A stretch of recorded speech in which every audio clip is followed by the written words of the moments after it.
16세기에 시작된 종교개혁은 오직 성경 또는 성경으로 돌아가자라는 기치 아래 오랜 시간 동안 왜곡되고 무너졌던 신앙의 거의 대부분을 회복했습니다.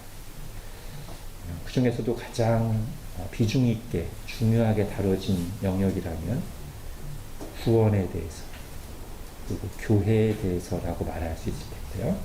즉 종교개혁을 통해서 성경적인 구원관 그리고 성경적인 교회관이 회복된 것이죠. 이 둘이 바로 서 있지 않으면 건강한 신앙생활은 사실상 불가능합니다. 중세시대에 이 부분이 심각하게 왜곡되고 무너져 있었기 때문에 중세시대 신자들의 삶은 너무나 피폐했죠. 이 구원관과 교회관이 바로 서 있지 않으면 거의 항상 율법주의 아니면 무질서함 이 양극단으로 치우치기 십상이에요. 종교적인 것 같지만 사실은 세상적이고 인간적인 모습의 신앙 형태로 변질되는 것이죠.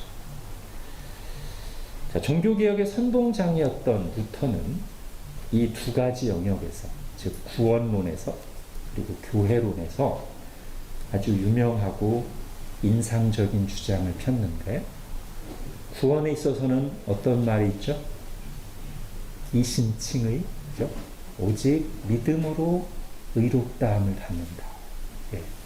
이것을 힘차게 외쳤고, 교회와 관련해서는 만인 제사장론, 모든 신자가 제사장이다 라는 또 주장을 외쳤습니다. 그가 첫 단추를 끼워놓은 이 구원과 교회에 대한 성경적인 회복은 또 다른 후배 종교개혁자들 그리고 그 시대의 교회들이 싸우면서 성경에 집중하고 왜곡된 신앙과 싸우면서 점점 더 성경적인 모습으로, 온전한 모습으로 회복시켜 갔습니다.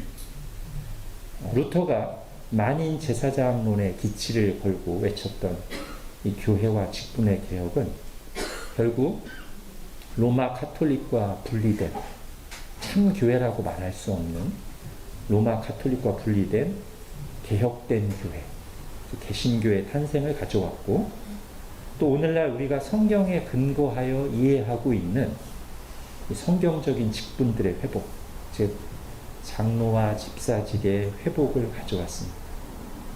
이걸 다시 좀 정리하면 종교개혁을 통한 교회와 직분의 회복이 두 단계에 걸쳐서 이루어졌다고 할 수 있는데, 하나는 허무는 것, 잘못된 걸 먼저 허물어야 되잖아요.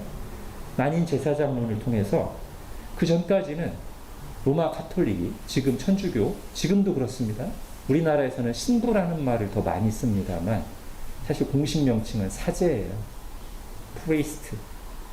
다른 말로 하면 제사장입니다. 우리는 제사장이 없는 게 너무 당연하지만 로마 카톨릭 안에는 아직도 제사장이 있어요. 이 제사장이, 사제들이 일반 신자들의 구원과 신앙을 쥐락펴락하는 거예요. 근데 만인 제사장, 아니 모든 신자가 제사장이다 라는 주장으로 이 잘못된, 사람들의 구원을 좌지우지하고 영적으로 짓누르던 잘못된 것을 무너뜨린 것이죠. 자, 그런데 개혁은 무너뜨리는 데서만 끝나는 게 아니라 올바른 걸 세워야 되잖아요. 그거를 이제 잘한 것은 칼빈이죠. 성경적인 직분인 사제가 아닌 목사, 장로, 집사직을 성경이 말하는 대로 회복시켰어요. 어떤 극단적인 교파나 사람들처럼 허물기만 하고 거기서 끝나서 아예 다 우리 형제 자매도 똑같아, 직분 같은 거 없이 합시다, 이런 또 다른 극단으로 가는 것이 아니라 주님이 명하신 대로, 성경에 분명하게 나와 있는 대로 성경적인 직분을 이해하고 실제적으로 회복시킨 것입니다. 자, 이 중에서 두 번째 부분, 즉 교회 안에 존재하는 직분들에 대해서는 지난 몇 주간 살펴봤고요. 이제 오늘 교회와 직분 시리즈 마지막 시간, 오늘은 첫 번째 부분, 즉 모든 신자가 왕, 제사장, 선지자로 부름받았다는 사실을 살펴보고 이것이 교회 안에 세움받은 직분과 어떻게 연결되는지를 살피면서 정리하려고 합니다. 자, 오늘 읽은 본문 베드로전서 2장 특히 9절은 만인 제사장론의 핵심 근거가 되는 구절이죠. 즉 교회 또는 신자들에게 부여된 세 가지 직분, 왕, 제사장, 선지자의 직분을 한 문장 안에서 잘 정리해서 보여주는 말씀이라고 하겠습니다. 우리 9절 말씀을 다 같이 한번 읽어보겠습니다. 시작. 그러나 너희는 택하신 족속이요 왕같은 제사장들이요 거룩한 나라요 그의 소유가 된 백성이니 이는 너희를 어두운 데서 불러내어 그의 기이한 빛에 들어가게 하시니에 아름다운 덕을 선포하게 하려 하십니다. 예. 이 중에서도 특히 왕 같은 제사장이라는 말 속에 왕, 제사장의 의미가 담겨 있다고 할 수 있고 뒷부분에 선포하게 하려 함이라 이 속에 선지자의 의미를 찾을 수 있겠죠. 자, 하이델베르크 요리문답은 그리스도의 삼중직에 대한 문답을 아예 따로 만들어서 고백하고 있습니다. 제가 읽어드릴게요. 32문입니다. 잘 들어보세요. 그런데 왜 당신은 그리스도인이라 불립니까? 답. 왜냐하면 내가 믿음으로 그리스도의 지체가 되어 그의 기름 부음에 참여하기 때문입니다. 나는 선지자로서 그의 이름의 증인이 되며 제사장으로서 나 자신을 감사의 산 제물로 그에게 드리고 또한 왕으로서 이 세상에 사는 동안은 자유롭고 선한 양심으로 죄와 마귀에 대항하여 싸우고 이후로는 영원히 그와 함께 모든 피조물을 다스릴 것입니다. 이렇게 그리스도인인 우리들에게 왕, 제사장, 선지자의 부르심이 있음을 정리해서 말해주고 있는데요. 이게 지금 32문이에요. 그 앞에 31문은 이런 질문입니다. 그분을, 즉 예수님을 왜 그리스도, 곧 기름 부음 받은 자라 부릅니까? 라고 하면서 예수님의 삼중직을 얘기해요. 예수님이 왕, 제사장, 선지자다. 그거에 이어서 예수님뿐만 아니라 예수님과 연합되어 있는 예수님과 함께 기름 부음을 받은 신자들도 왕, 제사장, 선지자다 이렇게 얘기하거든요. 그래서 먼저 예수 그리스도를 좀 생각해 보려고 그래요. 우리는 이제 거의 그냥 자연스럽게 예수 그리스도라고 하는데 이걸 좀 면밀하게 살펴보면 예수는 이름이고요. 그리스도는 직분입니다. 그리스도 무슨 뜻이에요? 기름 부음을 받은 자라는 뜻이죠. 이제 많이들 잘 아세요. 하도 했더니, 그죠? 히브리어로는 메시아라는 뜻이고요. 기름 부음 받은 자예요. 그럼 이게 무슨 뜻이에요? 하나님께서 맡기신 어떤 사명을 감당하기 위해서 기름 부음을 받음으로써 특별하게 성별된 직분을 가리키는 말이에요. 그리스도라는 말. 특별히 구약 성경에는 그렇게 기름 부음을 받고 성별된 직분자가 셋이 있었는데 그게 뭐예요? 왕, 제사장, 선지자란 말이죠. 그들은 말하자면 구약 시대의 그리스도들로서, 그죠? 구약 시대의 기름 부음 받은 직분자들로서 장차 오실 진정한 그리스도, 궁극적인 그리스도인 예수님의 예표, 모형이라고 할 수 있는 것이고요. 예수님이야말로 우리를 구원하러 오신 완전한 왕, 완전한 제사장, 완전한 선지자라는 뜻에서 그리스도라고 하는 것입니다. 이렇게 먼저 예수 그리스도의 삼중직을 설명한 후에 이제 그분과 연합된 신자들, 그리스도인들 또한 동일하게 왕, 제사장, 선지자의 부르심이 있다고 봐요.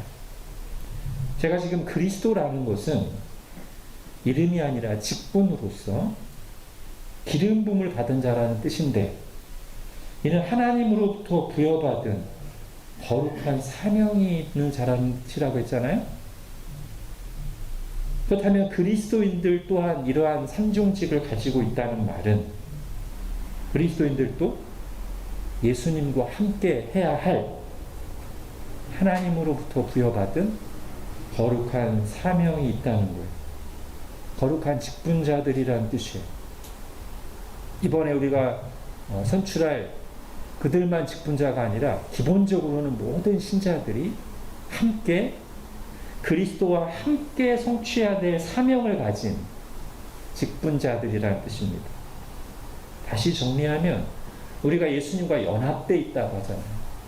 그 말은 예수님과 연합되어 예수님과 함께 죽고 예수님과 함께 살아나는 구원을 받았을 뿐만 아니라 예수님과 연합되어 예수님이 계속해서 이루어 가시는 그 구원과 하나님 나라 일에 함께 동참하도록 부르심을 받은 사람들이란 뜻이에요. 왕은 통치죠. 뭐 하는 거예요? 우리 이제 권세 부리는 것만 생각하는데, 명령하는 것만 생각하기 쉬운데, 기본적으로 이 통치는 섬김입니다. 또는 일입니다. 즉 하나님의 뜻대로 세상을 관리하고 다스리는 거예요. 하나님의 뜻이 이루어지도록 일하는 거예요. 그래서 어떤 분은 신자가 이제 먹고 살기 위해서라는 의미만을 넘어 하나님의 뜻을 이루기 위해서 하는 모든 일들, 그것이 직업이든 가정에서 하는 일이든 교회에서 하는 일이든 간에 그 모든 일을 가리켜 왕업이다, 이렇게 표현했습니다. 좋은 표현인 것 같아요. 신자들이 다 그런 왕업을 수행하는 자들이에요. 두 번째, 제사장. 제사장 하면 우리가 예배와 헌신이 생각납니다.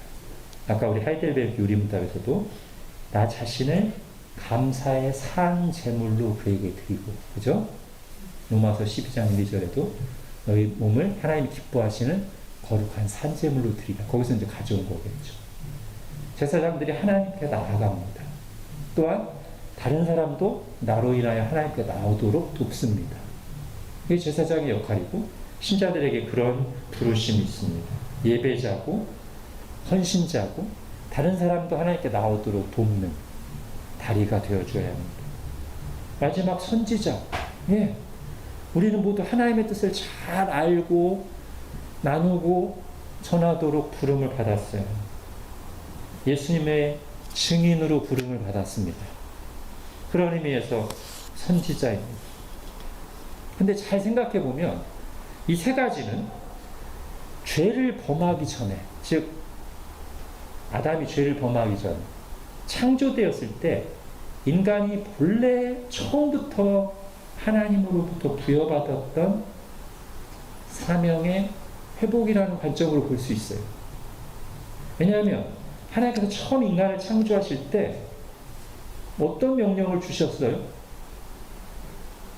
정복하고 다스리라, 그죠? 다스리라. 이게 뭐예요?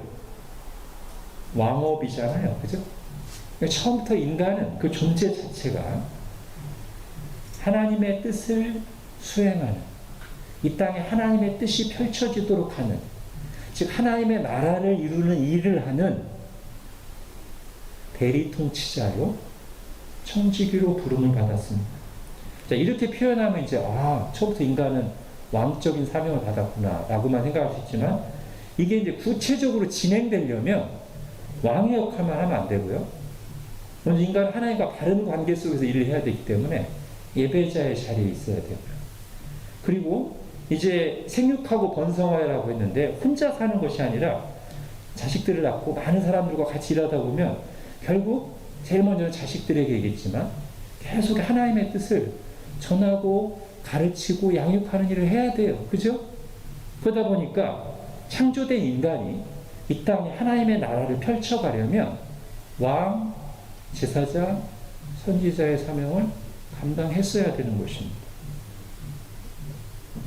그 중에 왕업의 예로 성경에 나오는 게 있죠. 아직 죄를 범하기 전에 아담이 했던 일, 또는 아담에게 하라고 한 일이 대표적으로 두 가지가 나오는데 뭐예요? 처음에는 에덴 동산에서 경작하며 지키는 일을 하라고 하셨어요. 그게 창세기 1장에 나오는 정복하고 다스리라의 아주 구체적인 일이에요.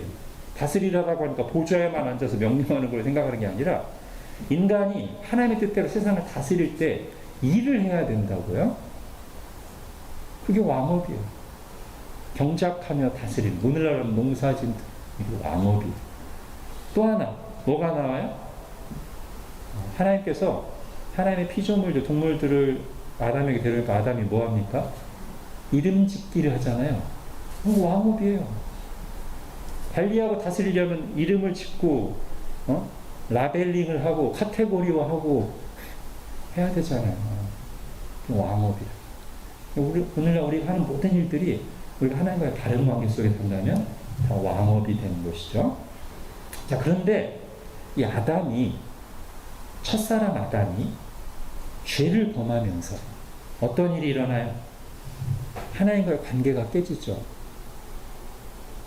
그리고 그와 함께 방금 말씀드린 창조 때 받은 이 왕, 제사장, 선지자의 소명에서도 실패하고 이탈하게 됩니다. 아담은 언약의 대표자이기 때문에 아담 자신만 그렇게 된 게 아니라 아담 이후에 모든 사람들이 다 그렇게 돼요. 어떻게? 하나님과의 관계가 깨지고 죽음에 이르고 본래의 부르심을 상실하게 돼요. 이제 둘째 아담 또는 마지막 아담이신 또 다른 언약의 대표자이신 예수 그리스도께서 오셔서 구속의 역사를 이루심으로 이 두 가지가 다 회복되겠죠. 첫 번째 하나님과의 관계가 깨어졌다고 했어요. 그게 회복돼. 그죠? 우리는 이제 하나님을 아버지로, 목자로 부르잖아요. 근데 이것만 회복되면 안 돼요. 뭐도 회복돼야 돼요? 이게 깨지면서 상실하고 실패한 왕, 제사장, 선지자로서의 부르심, 소명도 예수 그리스도 안에서 회복되는 거란 말이죠. 오늘 본문이 그 얘기를 하고 있어요. 이제는 다시 그리스도 안에서 예배자로, 진리의 증인으로, 전달자로, 그리고 하나님과의 관계 속에서 왕업을 수행하는 자로 회복되는 것이 그리스도인의 위치요 부르심이라는 것입니다. 자, 이런 관점으로 본다면 왕, 제사장, 선지자의 삼중 직분을 수행하며 사는 것은 그리스도인으로서의 부르심에 합당하게 사는 것일 뿐 아니라 사실은 본래 창조된 인간답게 사는 것이기도 합니다. 인간다움이에요. 왕, 제사장, 선지자의 소명을 감당하며 사는 것이 인간다움이라고요. 하나님을 예배하고 제사장으로서 선지자로 하나님의 뜻을 알고자 분부하고 배우고 나누고 전하며 왕으로서 자기가 부르심을 받은 그 자리에서 성실하게 일하며 하나님의 뜻을 이루어가는 삶을 사는 것이 본래 창조된 대로의 인간다운 삶이자 그리스도인다운 삶이라는 것입니다. 그런데 여기서 꼭 짚고 넘어가야 될 게 있어요. 오늘 우리가 보고 있는 2장 9절 10절은 사실은 구약 성경 어느 부분에 있는 말씀을 거의 그대로 가져온 거예요. 자, 오늘 핸드아웃 없으니까 여기 한 군데만 찾아볼게요. 출애굽기 19장, 구약 성경 111페이지입니다. 출애굽기 19장.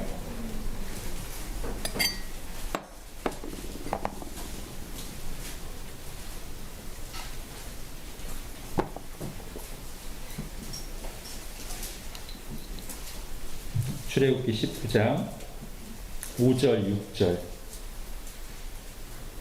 같이 읽겠습니다. 시작. 세계가 다 내게 속하였나니 너희가 내 말을 잘 듣고 내 언약을 지키면 너희는 모든 민족 중에서 내 소유가 되겠고 너희가 내게 대하여 제사장 나라되며 거룩한 백성이 되리라. 너는 이 말을 이스라엘 자손에게 전할지니라. 뭐 내 소유, 제사장, 거룩한 백성, 이게 다 여기서 나온 거예요. 즉, 이 말씀은 이제 구약시대 하나님께서 이스라엘을 하나님의 백성으로 부르시면서 그들의 정체성과 사명을 분명하게 선포하신 말씀인데, 지금 베드로가 교회를 향해서 그 말을 그대로 적용하고 있는 거예요.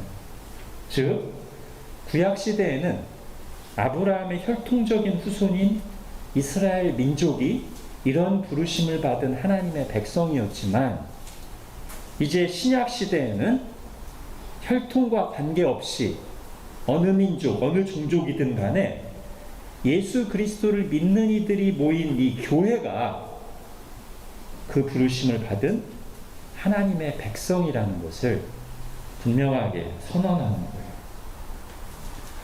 근데 지금 이방인들로 구성된 교회에게 하는 말이거든요, 이게. 그리고 그 말을 하는 게 베드로인데, 이건 놀라운 깨달음이고 변화입니다. 왜냐하면 베드로가 이 말을 할 당시, 이 편지를 쓸 당시가 이제 1세기 중반일 때인데요. 이 시점에서는 아직도 다수의 이스라엘 사람들은 자기들이 하나님의 백성이라고 생각하고 있었어요. 심지어 예수님을 믿는 이스라엘 사람들 중에서도 다수가 여전히 예수님을 믿으면서도 그런 생각을 하고 있었어요.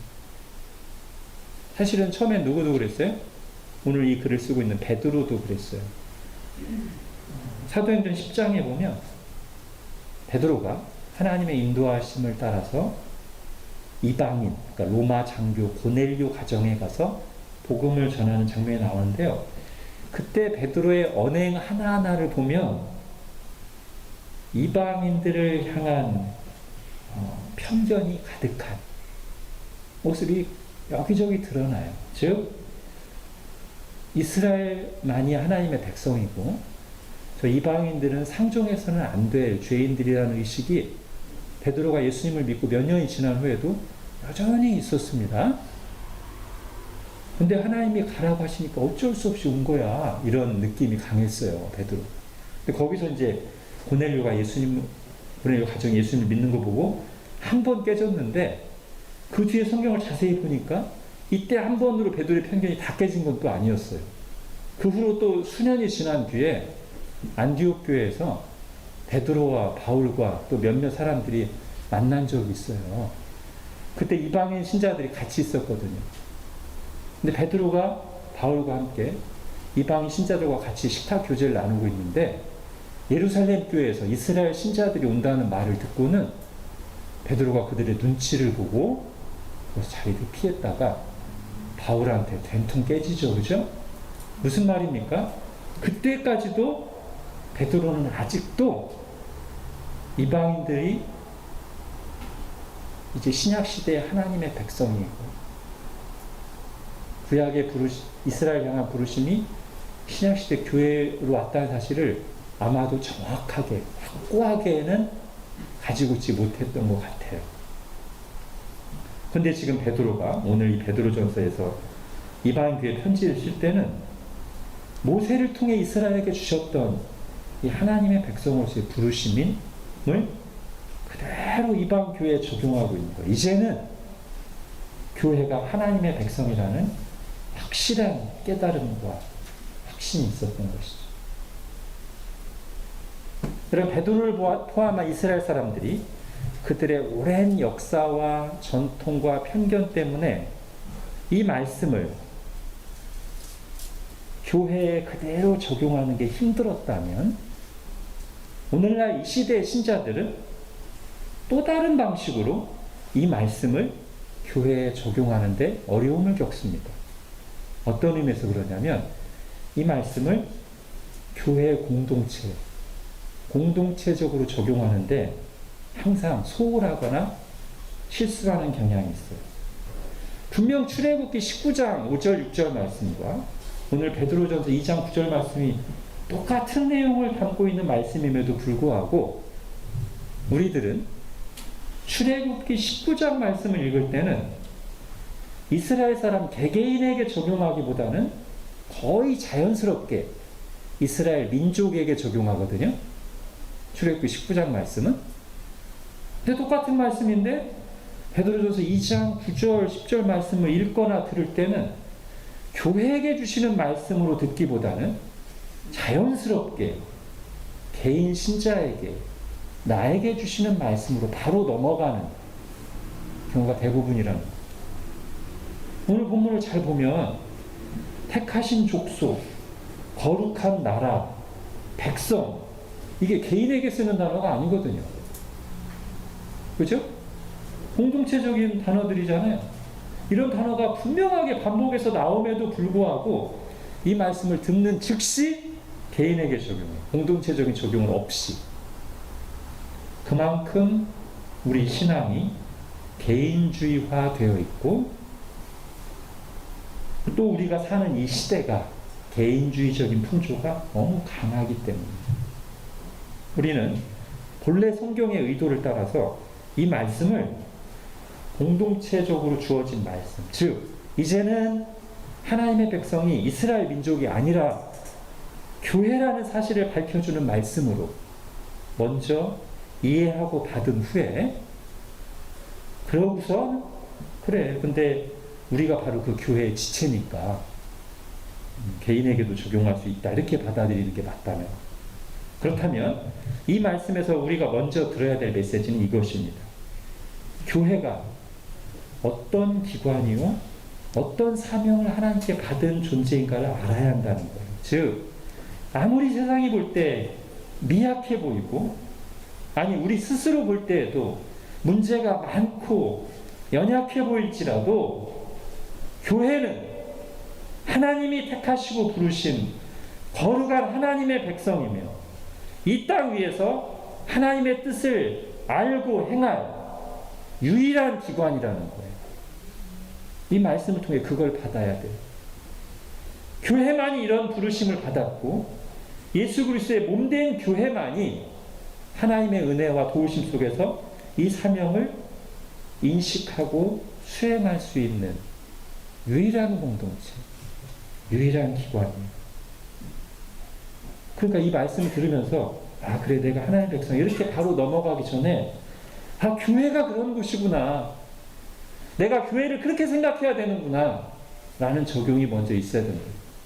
그렇지 않으면 이 말씀으로 개인적인 은혜를 받아요. 아 내가 제사장이고 그리스도의 백성, 근데 교회에 대해서는 여전히 부정적인 생각을 가지고 있어. 그러면 이 말씀 제대로 받은 게 아니라는 거예요.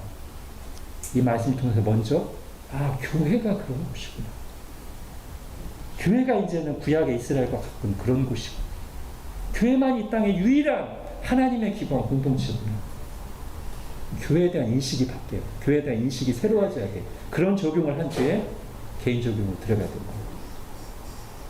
그게 맞죠? 주님이 이렇게 말씀하시는 거예요.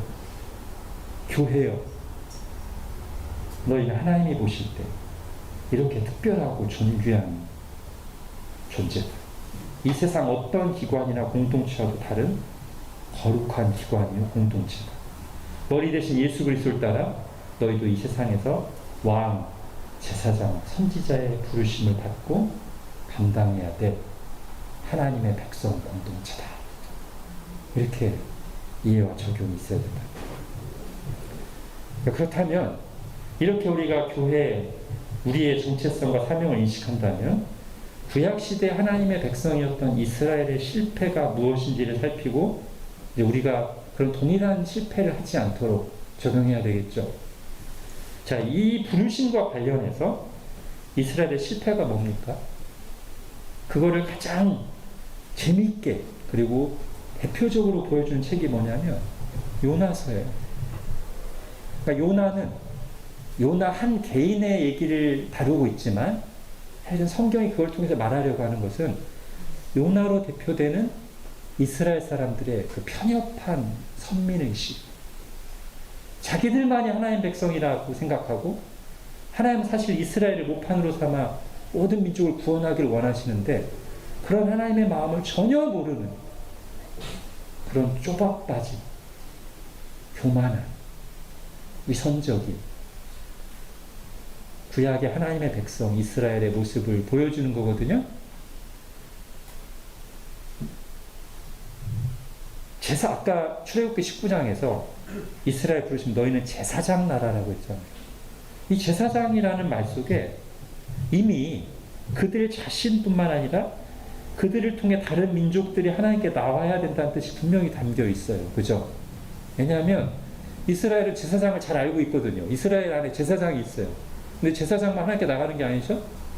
제사장을 통해서 온 이스라엘이 하나님께 나가게 하는 게 제사장의 사명이잖아요. 그럼 이스라엘이 제사장 나라로 부름받았다는 것은 자기들만 하나님을 잘 믿으면 되는 게 아니라 자신들을 통해서 다른 모든 민족들도 하나님을 믿게 하는 게 그들의 사명이었는데, 이들이 자기들만 하나님 백성이라는 이 선민식에 사로잡혔어요. 이방인을 무시하고 정죄하고 상종해서는 안 될 개돼지로, 심판받아 마땅할 죄인들로, 아니 심판이 아니라 심판받을 대상이 아니라 심판할 때 쓰시는 땔감으로 쓰시는 용도로까지 생각하는 이스라엘 사람들이 있었어요. 그러면 정작 본인들은 이방인들의 그 타락과 우상 숭배와 세속적인 것을 본받아 살면서 하나님 백성으로서의 거룩함을 잃어버렸어요. 이것이 제사장 나라 거룩한 백성으로 부름받았던 구약시대 하나님 백성 이스라엘의 실패거든요. 이제 예수 그리스도 통해서 그 부르심을 이어받은 오늘날 교회, 우리가 어떻게 해야 되겠습니까? 그런 역사가 기록되어 있는 성경 말씀을 반복해서 읽고 들으면서도 똑같은 실패의 길로 가면 안 되겠죠? 근데 제가 생각해 보면 어쩌면 이 시대의 교회가 이스라엘보다 더 못할 수도 있어요. 왜냐하면 아까도 제가 이 시대의 문화인 개인주의화를 얘기했잖아요. 이스라엘은 그래도 어디까지 갔냐면 우리만 하나님의 백성이야. 우리만에서 우리였어요. 요즘은 나만, 우리만도 아니야. 나만 믿으면 돼. 나만. 더 축소된 거 아닌가요? 그죠? 여러분, 교회가 성령님으로 충만할 때 나타나는 대표적인 공통점이 두 가지가 있는데, 거룩성과 선교적인 역동성입니다. 즉 성령님이 역사하시고 말씀이 힘있게 역사해서 거룩한 부흥이 일어날 때 나타나는 현상은 성경을 보나 교회 역사를 보나 죄에 대한 진지한 회개가 일어나요. 즉 그냥 숫자만 늘어나는 부흥이 아니라 정말 하나님 앞에서 아예 죄인됨을 깨닫고 우상들을 버리고 하나님께 돌아오고 거룩함을 회복하는 그게 하나가 있고요. 또 하나는 거의 항상 동시에 주님이 명령하신 이 대위임령, 모든 민족에게 복음을 전하라는 이 주님의 명령에 대한 진지한 각성과 반응과 헌신이 함께 일어나요. 거룩성과 선교적인 역동성. 그야말로 제사장 나라 거룩한 백성의 부르심에 걸맞는 반응이죠. 오늘 본문이 말하고 있는 것도 그거예요. 한편으로는 교회가 하나님 앞에 얼마나 거룩하고 영광스러운 존재인가를 말하고 있고, 또 한편으로는 교회가 감당해야 될 사명이 분명히 제시되어 있습니다. 너희를 어두운 데서 불러내어 그의 기이한 빛에 들어가게 하신 이의 아름다운 덕을 선포하는 것입니다. 그렇게 교회는 세상 속에서 하나님을 향해 불러냄을 받은 유일하고 특별하고 존귀한 존재이면서 동시에 세상 속으로 들어가서 사명을 감당하도록 보내심을 받은 존재. 이것이 교회가 받은 공동체적인 직분이고 사명입니다.